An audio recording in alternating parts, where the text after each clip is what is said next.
Why buy a home in trust? Well, you might buy a home in your trust in order for the terms of the trust to apply because it offers a few fundamental advantages. Primarily, the advantage that it offers is probate avoidance, right? And so probate is the process whereby the court oversees the administration of your estate. Anything that is administered by a trust stays private.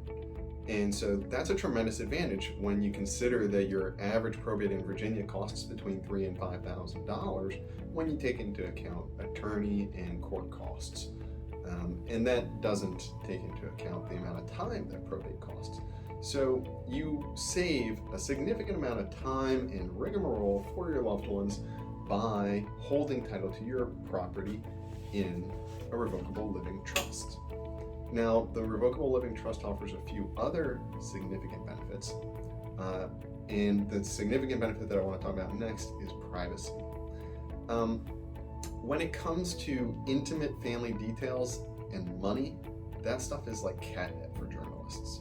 And so the way that you keep your dirty laundry out of the press, out of a journalist's hands when it comes to an estate matter, is by planning with a living trust.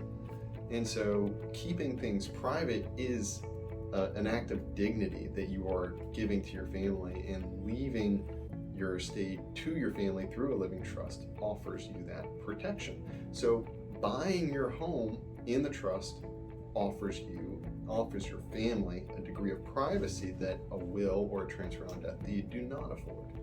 Finally, a living trust is actually a very flexible and useful document during your lifetime as well, because it can have power of attorney like properties. So a living trust actually can help you plan for incapacity as well. So if you become incapacitated and someone needs to manage your estate, the way that that happens is critically important. And when you hold title to real property in a living trust, one of the things you do when you set up the living trust is you reserve unto yourself full use and possession of your real property. And so even though you are giving up title to your rev trust and potentially to your trustee, you're actually not losing control over that asset. So it can't be sold out from under you. It has to be held for your benefit under the terms of the trust, because you are the beneficiary of your living trust when you establish it. And so those are the three primary advantages to buying real estate in your living trust. Now, there are some tips for accomplishing that. Real estate, when you're buying it, many times you're involving a bank. And so there is an extra set of hoop jumping that has to go on when you buy real property through the living trust.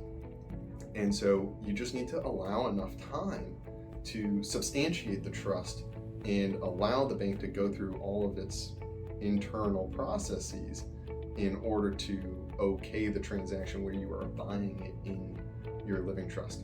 Sometimes, especially in this market, that can be too big of a lift. When you have to move fast, you have to move fast. For clients that have to move fast on real property, buying the real property, we say, okay, go ahead and purchase it in your individual names. And by the way, you would want to do that anyways if you're buying it with your spouse, so that you get the tenancy by the entirety protections of marriage and buying homes with your spouse. And then after the transaction closes, then we can create a deed that conveys the real property to your trust afterwards. It can be nice to purchase the real property directly in the trust, though, because it saves some duplicative work of creating multiple deeds, and it saves $300 to $400 for preparing that new deed.